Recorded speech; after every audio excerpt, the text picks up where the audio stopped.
Hello, everyone. Megan here from Romance by the Book with the lovely Marielle. Hello. And our special guest this month is Penny Reid. Hello, Penny. Hi. Thank you so P- much for having me. Oh, we're so excited to talk to you. Penny had a power outage out in Washington State, so we are getting her voice and we're excited to talk to her. We read Bananapants. Yay. So So I fun. just want to say thank you so much for being so incredibly lovely about this. We were talking about it's called a bomb cyclone, which I think is maybe the coolest.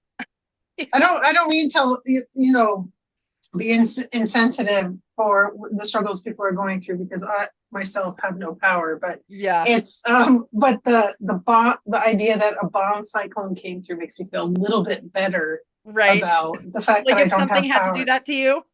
It had to have been I mean, a hurricane obviously is hard. I mean, I used to live in Florida and we would have to deal with hurricanes often, but a hurricane, you get kind of used to it. But I feel like a bomb cyclone is novel enough of a concept that it's like, whoa, wow, that happened. So, Yeah. But they also name hurricanes things that don't seem like they're that Right. bad Like Norma sometimes. or whatever, like very like yes, low-key names. Yeah. I was actually just talking to my daughter about this, and she was like, why are we getting all, keyed up about the storm called Marvin? It's like, or Mort, Mort's coming through. Although I do remember when we had Thor was on its way, and that felt more serious for some reason because Mm. it was called Thor, God of Thunder. Funny. So yes, Banana Pants was very fun. And we really enjoyed getting to know those characters. And that kind of leads me to my first question for you, Penny, which is when you knew you wanted to tell this story, did you always know that it was these like second generation characters, or did that part come later? So what actually came first were the second generation characters. Okay. I knew that I was going to be writing a story for Ava and Desmond's after Marriage of Inconvenience. I knew that they were going to be partnered up at some point in the future. But I didn't really know who they were very well at that time. It was just a bit of I guess, an Easter egg at the end of Marriage of Inconvenience, it's like 15 years later or something along those lines. And as I was as I was plotting for Ava and Desmond's book, it actually took me a really long time to start writing it because I had a hard time. This is maybe oversharing, but I had a hard time finding anything interesting about Desmond. The way he was initially conceived, he just kind of came across as this like spoiled brat. And Ava was always Ava, meaning that she was always this um, amalgamation of her parents, this really but also sheltered. And so I like her sarcasm that comes from her dad, but her earnestness that comes from her mom. And then this idea that she grew up in a really loving, sheltered household where she was babied by the rest of Hmm. her older siblings and her family. She does read a little immature, but that tracks for the character. She's never really needed to struggle. She's very intelligent. She comes from a privileged background. So, but she was fun to write just because I think overlaying her parents' personalities together created this really fun character. But Desmond also comes from a privileged background, and Quinn is so quiet and stoic. And Desmond, again, I needed to give him something to push against, something to struggle with. And everything I'd come up with in the early drafts, it was like, oh, he just is such a boring character. And then I went through a bit of just to be candid, like a really hard year with my middle kid. And my husband said, why don't you give Desmond or our daughter's diagnosis, like as a way to kind of work through what I was um, going through at the time. Now it's turned into a monologue. You asked me one question. I'm going to talk No, for the go, next please. We want to hear you talk. um, but he knew that we were both also struggling at the time, both of he and I, with what was happening. But also some of the questions that were coming out of our kid was like, who is ever going to love me? Like, why would anybody ever be interested in me if I'm broken in this fundamental way? And I was like, man, I gotta write a book character who is going through something similar and it has a similar diagnosis to kind of like show my kid this isn't, everybody struggles with something. Obviously, this is larger in nature and more unwieldy, but you don't ever need to worry about, this doesn't make you a broken person. This is actually, in some ways, makes you much more healthy, mentally healthy than most people. Well, at least you know what you're dealing with. Yeah. Great. No, that's exactly right. Yeah, because there's lots of data. I mean, we were just talking about my background's in biostatistics and the amount of data that exists for this particular disorder. Not that it's perfect or not that we have all the answers, but you do know what to expect. Yeah. I was wondering if there were like pros and cons to you writing like inside of a literary universe, because I think when I started reading you, it was the knitting, oh my goodness, Knitting in the Knitting City. in City. Yeah. And but it's grown with each series, and even beyond, like there are books that are written in that universe by other authors even. And I was curious, like, because I think of that sometimes with like Star Wars and stuff, where I'm like, oh, well, somebody wrote a book about this, they've established canon, and now like how does that work when you're especially like moving on to kids and you have so many characters to draw from? So I would say that I initially started out in fan fiction, and I'm not going to tell you what fandom, but I initially started writing in fan fiction when I started writing full length stories. Prior to that, when I was a teenager, of course, I wrote a lot of short stories. And my previous experience with writing fan fiction, where there's already an established universe and there's lots of characters that you can draw from, and typically they're character archetypes, is comfortable to me. What was uncomfortable to me when I first started Knitting in the City series is basing it in a contemporary world, because my background in fan fiction is science fiction and fantasy. So applying those same ideas of world building, but to a contemporary world, was not on purpose. It was just my comfort zone. And I honestly can't imagine writing in any other way, meaning that I feel like if you're going to be writing, for me, if I'm going to be writing about fictional people, so fiction. So if I'm going to be writing fiction, I need to know, there's so much I need to know about the world. And it makes it easier. Every book is almost easier just because no matter if it's in Green Valley, Tennessee, or Chicago, or even Seattle, or Italy, or New York, I have a level of comfort with that particular world. You're not starting from scratch. I'm not starting from scratch. Now, that being said, I am, for fun, writing my first fantasy book, and creating all of those details in a high fantasy setting has been a lot of fun. And I had forgotten how much fun it is to establish a world, because it's been so long since I did. I mean, it's been over 10 years since I did anything like that. Is it going to be fantasy romance? I'm like all of a sudden very It is fantasy. It's like hard. So it's high fantasy. So not at all related to our world. And it's about a matriarchal society after the overthrow of a intense patriarchal society thousands of years ago. And we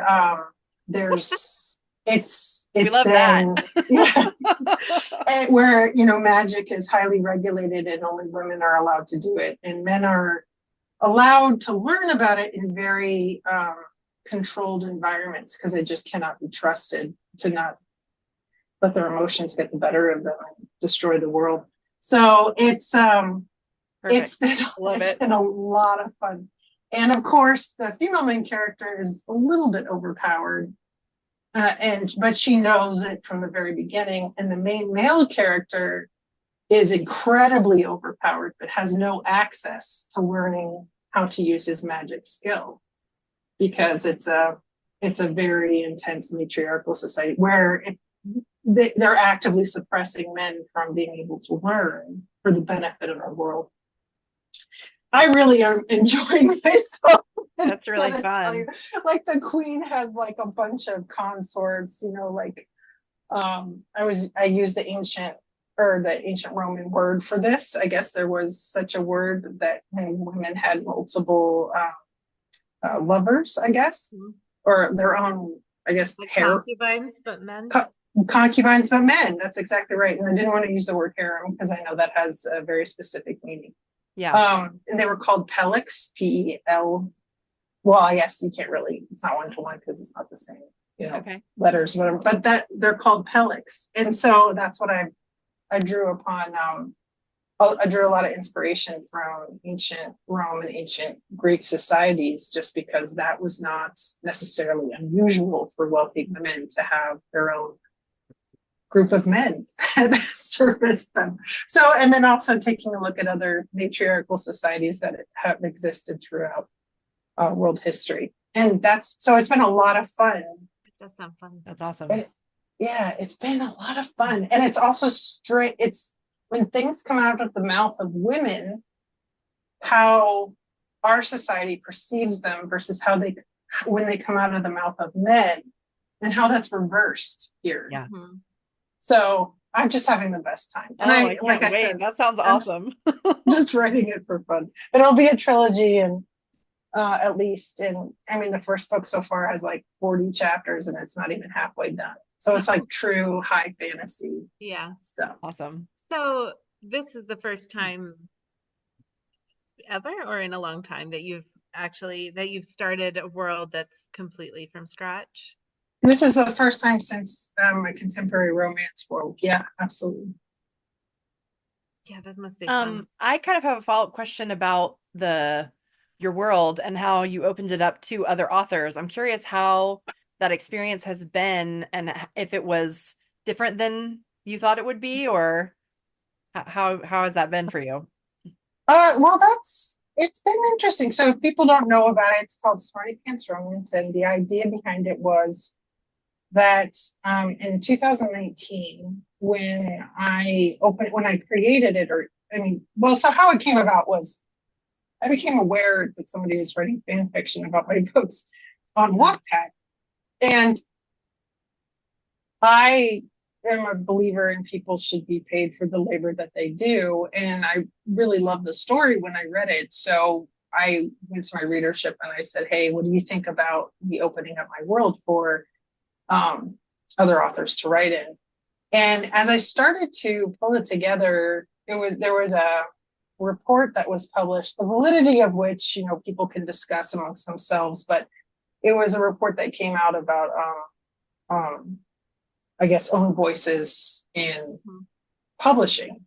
Mm, And so I thought, you know, as an author, you struggle with this idea that you want your books to be representative of the of the world, the real world, when you're writing in a contemporary world. So, for example, the Knitting in the City series is a series about 7 women living in Chicago, and they're all white, which isn't representative of Chicago. Yeah. And then when I wrote the Winston Brothers series, when this fact was pointed out to me, like, hey, you know, that's pretty unrealistic for there to be a group of 7 women and for them all to be white. That's silly.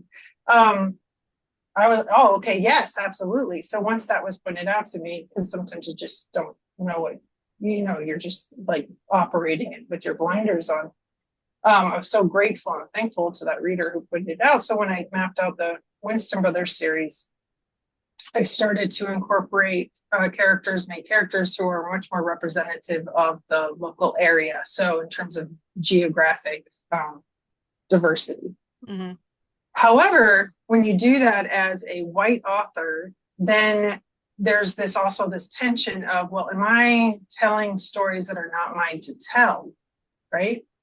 So it's this, well, the books need to be representative of the geographic area and reality, but at the same time, who am I to be telling the story of from a perspective that I don't, and or the fact that own voices authors are not getting published by traditional publishers. So there's a lot of, and I honestly don't feel like I'm overthinking this. I think that there's just a lot of factors you have to take into consideration when you decide whose stories to tell, yeah, and whether or not you're the best person to tell them.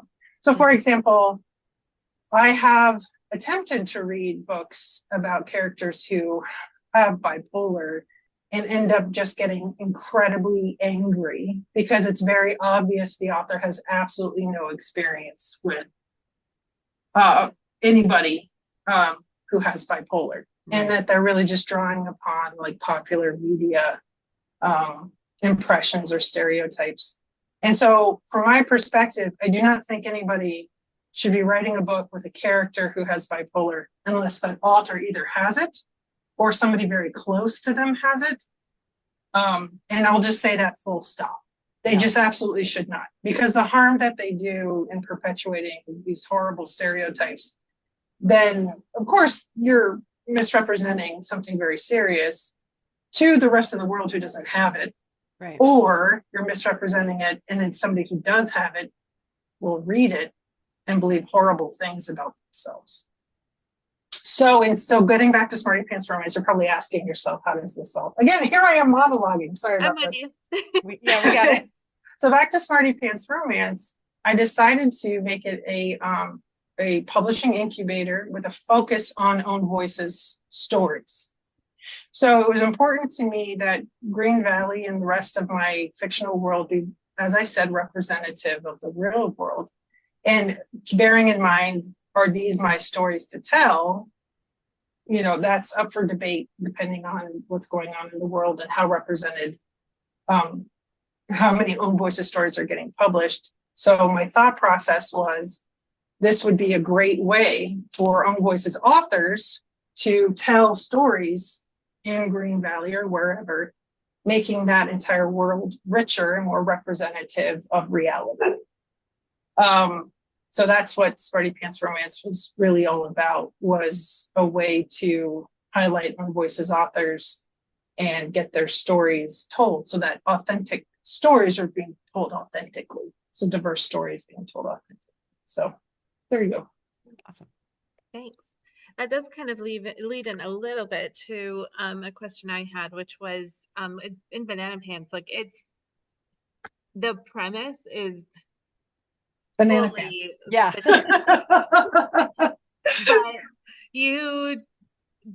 I think you took care to like make the parts of the story that were real, like based, like character based or based on the relationships, very realistic. And to me, like it very much stuck out, the nuance with which you like dealt with Dez's diagnosis, but also his parents and how they struggled to be there for him, to be like good parents who were supportive, but also who were helping him to become a like person who could function in society, that could be productive. Yeah. And I was curious for you, when you were writing, what were the like important takeaways that you wanted to be in the book, and like what was the hardest bit of like nuance to put in there? I will say that I did my best. That being said, there's no such thing as a perfect book. There's no such thing as perfect characters. So the hardest part for me in writing, and I'm gonna just piggyback on what you said about Desmond's parents and their perspective on the situation, is the hardest part for me was trying to get across, especially with Quinn's character, because when I made the decision to have Desmond be a character who's living with bipolar, I had to ask myself, these characters who already existed, Quinn and Janie, how would these characters realistically react to this kind of diagnosis, Mm-hmm. or the events that led up to it? Right. And so, as the author of these characters, I had to keep their reaction to this diagnosis true for their characters. So in Jamie's case, of course, she's doing a deep dive research constantly on what's the latest information, what are the latest studies, what does clinicaltrials.gov have, what's being published on PubMed, who's doing what, right? And therefore, there's just an underlying acceptance on her part. Okay, this is the diagnosis. Let's figure it out. Let's move forward. Quinn, however, struggles with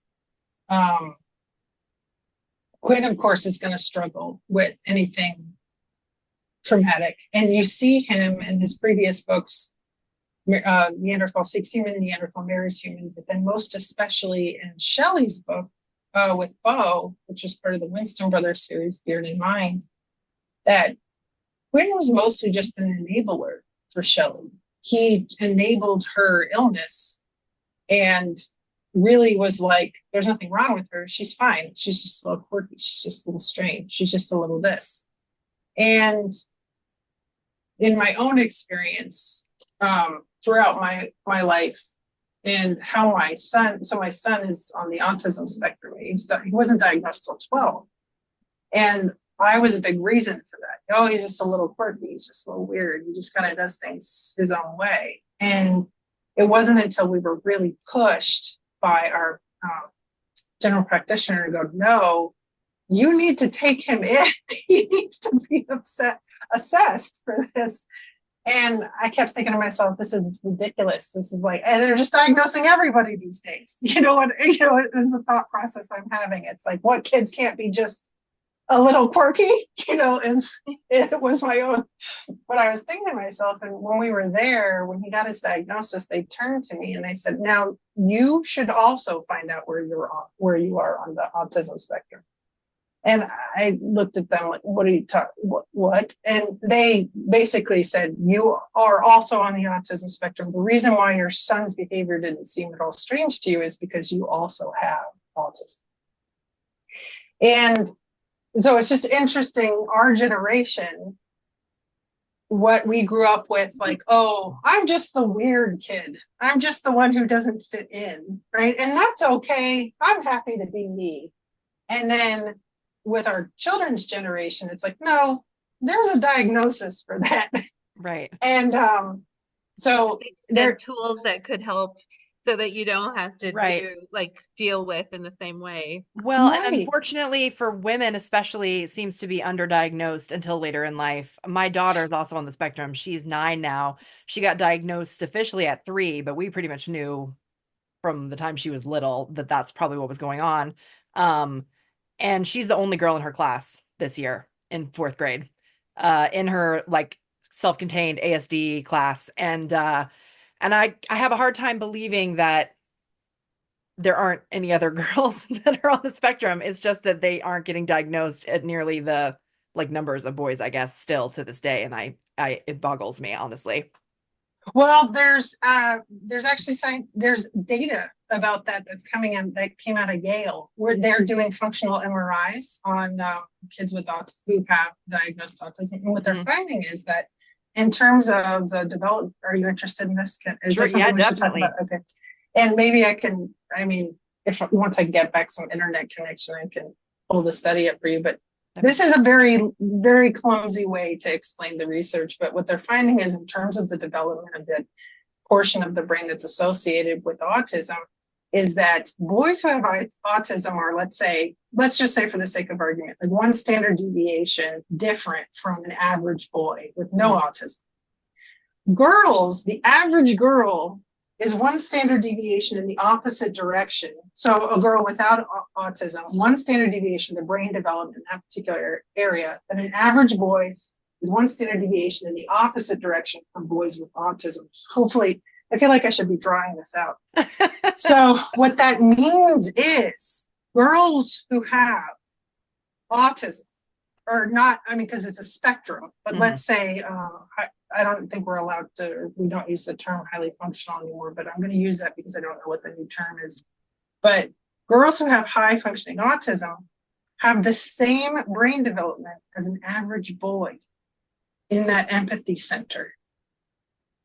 Okay. And so, Because that one deviation brings them to where the boy is. where the boy is, exactly. And so they're finding this in this functional MRI study that, so girls, instead of being diagnosed, are just being taught to mask, right? So, and then also the way that girls and boys are taught, I mean, going back to the gender flip fantasy book, right? And what is appropriate coming out of a girl's mouth versus coming out of a boy's mouth. And so I'd always been told that I'm very abrupt and abrasive. Growing up, I heard this all the time, or argumentative when if I was asking a clarifying question, it was like, you're argumentative. So what I would do You're like, is I just want to be clear.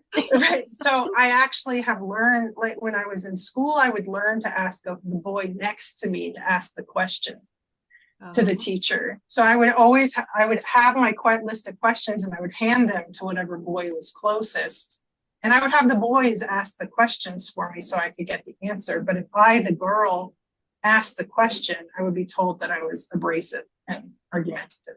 So because boys can ask those questions and it's allowed because they're boys, and the girls, I guess, can't. I mean, that's what I had learned. That was my coping strategy. And then I did the same thing in a work environment. I would have my male colleagues ask the questions during, like, if somebody was going over an article that they were going to be submitting to a journal, or if we were going for grants, I would just pass my notes to the guy next to me. So they were so smart, I bet. Yeah. I don't know about that, but I felt no, I mean, like they were probably seen as like, oh, he's so interested. Oh, right. They thought he was so smart. Yeah. Like, yep. Well, my PI would see me do this. And so he knew it was me who was asking the questions and he knew what I was doing. But I was very young. I was the youngest person in the room and I was a female. So I just knew it was never going to go over well for like me as a 25-year-old asking like a 47-year-old grant writer about these things. So, but that's okay. I mean, I really was mostly just interested in making sure that the grant was the best version that it could be, and that the article was. I wasn't worried about getting my feelings hurt. I just wanted them to be able to hear the question and take action. Yeah. So you had a little Quinn in you, and you wanted to make sure that the story had realistic reactions based on who the characters and his own history and everything. And his own history. I mean, I have a little Janie and you have a little Quinn in me. And when we were going through this process with our kid, it was like everything we knew about parenting no longer applied. Everything that you think you know about, holding kids accountable, or I would even say things like tough love, or, whatever it was, just completely out the window. Yeah. Because when you're dealing with a person who has a true mental illness, and I would having one kid who's on the autism spectrum versus one kid who his struggles with bipolar 1, I would say there's a massive difference from my perspective between these two individuals. And so even the parenting that we used for our oldest had no application for the second kiddo. Mm-hmm. And so then you're really just looking at experts and saying, tell me what to do. What am I supposed to do? What do I do? Right. And you know that they're struggling and they're just a child, and you have, as a parent, don't feel like you have any skills whatsoever. So you're just constantly looking to the experts to be like, okay, this thing happened. I have no idea what to say or do in this situation. Am I making it better? It's like you go back to being, I don't know if either of you, I don't want to assume that either. I know that, well, do either of you have more than one kid or one? I have two, and my daughter was my firstborn, and then I have a son who's 6, and they are completely different people for sure. Right, they're completely different. But Yeah. when you have your first kid, you feel like, oh my gosh, I didn't pick them up fast enough. They're gonna now, do drugs, become a drug dealer, and start pouring themselves, whatever it is. Like walking down the street, and it's like every little mistake feels like it's the end, and you have ruined your child, right? Mhm. Well, it was like back to be. I don't know if you ever experienced The that, but that's beginning how of it a was. slippery A little slope. bit, especially when you're in the early stages and you're sleep deprived and like everything is crazy all the Right. time. Yeah. Right. Yeah, exactly. Or you didn't change your kid's diaper fast enough. That means that they're now going to be a disciple of, Jeffrey Epstein. I don't know. So, but the thing is, it's like, so that's where my mind would always jump to the worst case scenarios. It was like that with our second kid, that it was like being right back there as a brand new parent of an infant. And you have absolutely no idea. And then not just that, but you don't really have any context for what you're going through or what you're dealing with. And we live in Seattle, and Seattle has lots of resources. And so I shudder to think, for people who live in the middle of this country where there aren't these resources, and they are trying, and I'm so blessed. I don't work a 9 to 5 job, but these other parents who have to work a 9 to 5 job, and they have like a 12 or 13-year-old who cannot go to school, right? It just cannot go. Yeah. What do they do? What do people do? And that was something I actually removed from the book. I did have a section in the book, and I felt like, it's a fiction story. This is coming across very preachy, but I did want something I hoped that I could include, but I couldn't figure out an artful, non-preachy way to do it, was to have this conversation of, well, let's talk about people who don't have insurance and have no resources, and their kids diagnosed with bipolar 1. And it's like, what do you do? I have no idea. I honestly don't. It's boggling. Like the therapies, the drugs, like I can't imagine what you have to go through when you're fighting all that without insurance helping Insurance you along. or any Yeah. kind of research, like in terms of expertise, because Yeah. when we started this journey, we were assigned a pediatric psychiatrist who was, not necessarily a leader in our field, but had graduated from medical school, very competent, et cetera, completely unhelpful, had no basis to help us whatsoever. And we had to end up going through 3 different pediatric psychiatrists until we got somebody who knew what they were talking about. So it's just so rare for somebody to be diagnosed, even when they fit all the diagnosis criteria. So if we're dealing with that in Seattle, let's say somebody's doing this in Nebraska, like Right. or where they might not have enough pediatric psychiatrists in the area To even, right, like you're stuck with the one that you have. Yeah. Yeah. Oh gosh. Sorry, I feel like I'm bringing it down, but the book is No. not a downer book at all. No, not at all. That was the goal, was to. No, but I did think that it was really interesting, and also like kind of ballsy, I guess, on your part, to take a character who people knew and who people loved, in Quinn especially, and have him like really struggle and really like mess up with his son, and have to figure out, like, now he's grown and they've been estranged, and he's got to figure out, like, okay, how to repair, I guess, and like find a way back to the relationship that he would have wanted to have with his kid. And because I think when I read romance and I get to the ATA at the end, then I'm like, all right, and now everything is great. So to see a character where his relationship with his wife is still Great. like, they're there for each other and they are happily ever after, but there's still life, and they're still messing up in ways and things that they have to like work through. I thought that was really interesting and kind of unique to see in a romance novel. Well, I appreciate you saying that, but what has been really interesting is people who are seeing some, and I don't take this to heart at all. I just,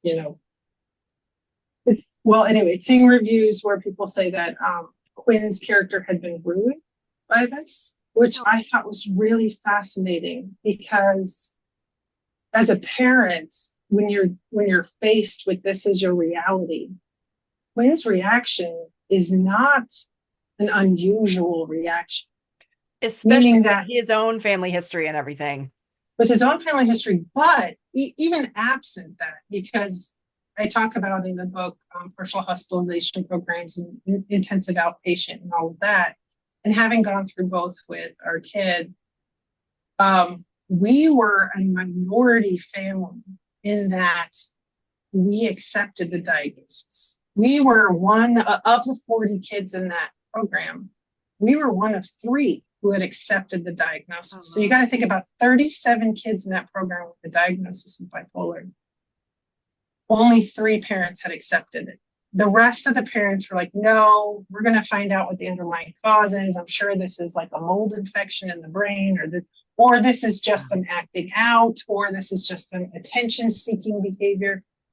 37 groups of parents, male. I mean, we're talking about That's both really mothers and heartbreaking. fathers. It really is. It's I mean, on the one side, it's heartbreaking. Yes, of course. For the kids, it's heartbreaking, Kids, right? yeah.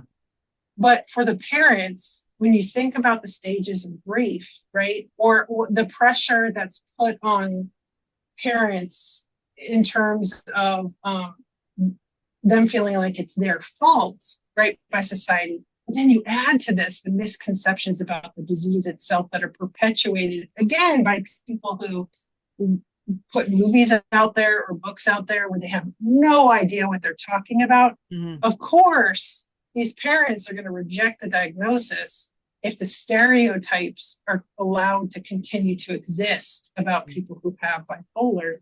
I'm not surprised by Quinn's reaction, and I'm not surprised by these 37, or I guess times 2 parents, who, of course, they're going to reject it because Hollywood and also traditionally published books make it seem like it's the end of the world. And it's honestly not. I can tell you from firsthand experience that it's 100% not.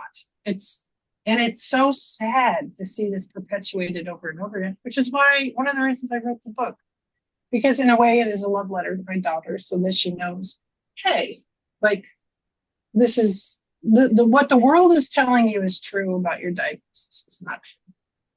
Yeah. Well, and even for parents, like if you struggle, like that's not you being ruined or like not a good person or like you just figure your way. Like we're all muddling through, and the stakes are really high, so you just have to like keep working at it. Keep it. Yeah. You just have to keep working at it, and nobody says it's going to be easy, but I think if we could, as a society, could get to the place where we said, we don't expect people with type 1 diabetes to be able to make their own insulin, right? So why are we expecting people who have ADHD, let's say, to make their own dopamine? Like, why does that make sense? That's not right. Why are people treating it differently? It's not different. Yeah. It is a medical disorder. And so can we just accept that it's a physiological medical disorder, get on the same page so that we can start treating people instead of denying it? I think would be so great. And so, so there you go. Yeah. I guess that sort of leads me to the question I always ask everyone we talk to, which is, do you have a favorite trope to read?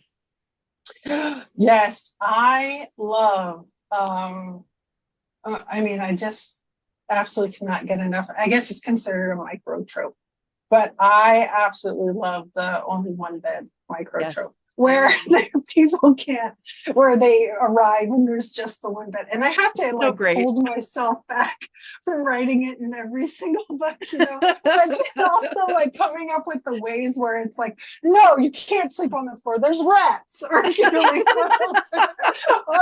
there's no couch. Pillow will keep us safe from each other. So I just love the one bed trope. And then the other, I guess maybe not a micro trope, but is like the marriage of convenience trope. And I have really, again, I try really hard not to put it like in every single book. I love it so much. And so I just really save it. I save it for, I don't know what I save it for. But I guess at this point I I've mean, only, Banana Pants didn't have a marriage of convenience, but they definitely were like, well, let's just do a convenient fit dating sort of, but yeah, maybe yeah. we So just won't ever stop.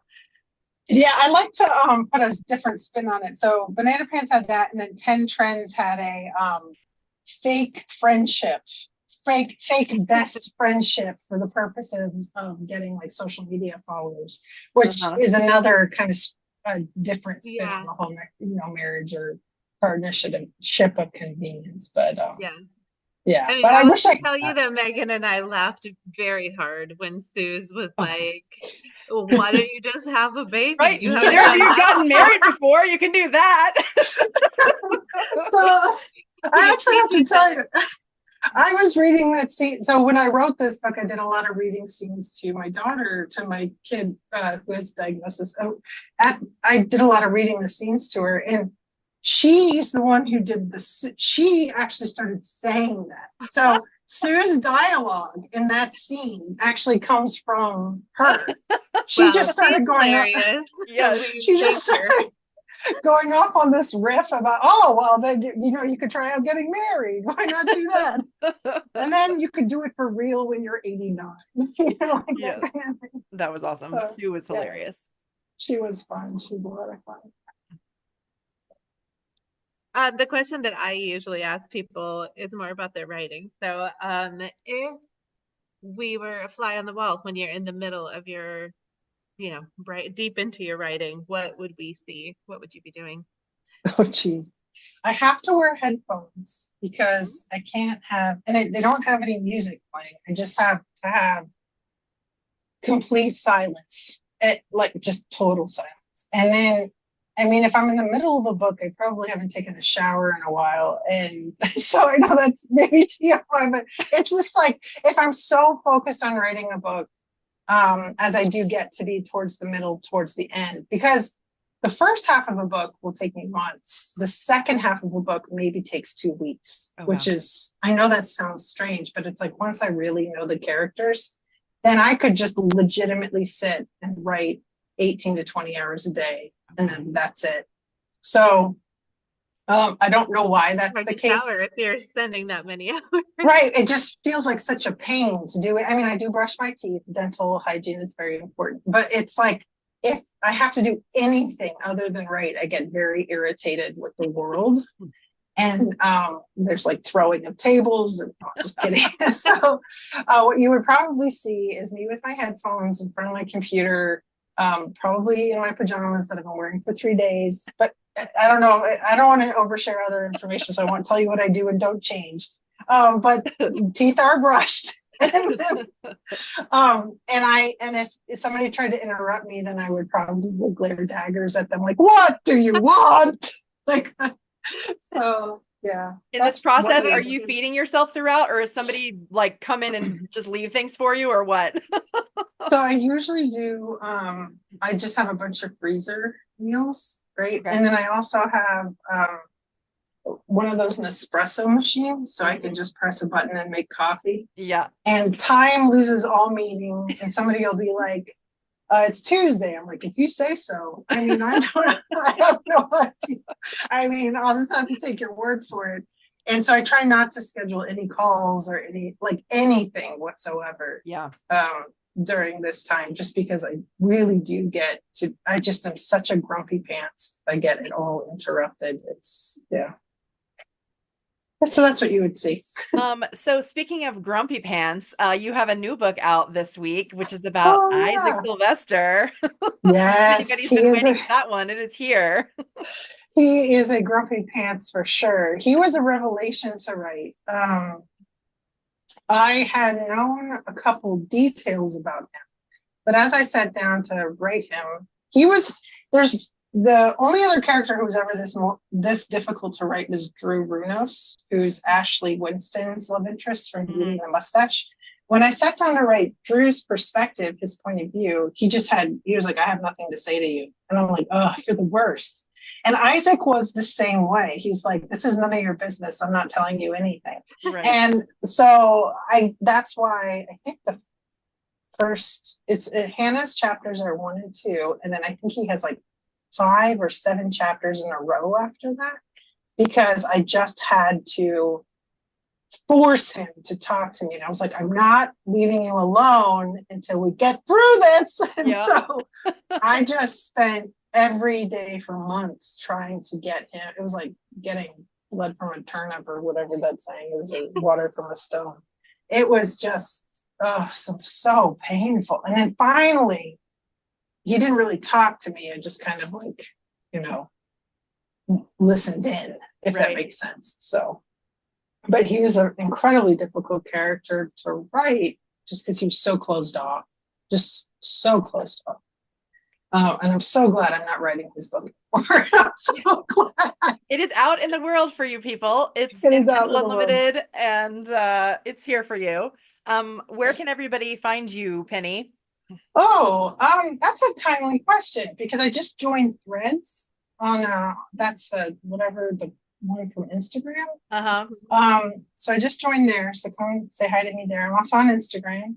Yep. I have a reader group on Facebook called Sharks of Awesome, if anybody is interested. Just because sharks are awesome. That's the entire background story for that group is that I love sharks and I love my readers, so I named them Sharks, and sharks are awesome. So Yes. Love it.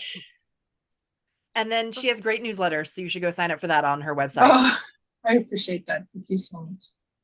So, well, thank you so much, Penny. We really love talking to you. We loved this book and we appreciate you. Oh, I appreciate you too. Thanks for taking the time and inviting me on, and thanks for bearing with all my calamity this last week. Yes, I of appreciate course. Everybody, that is November, and we will see you next month. it. Take care. Bye. Bye.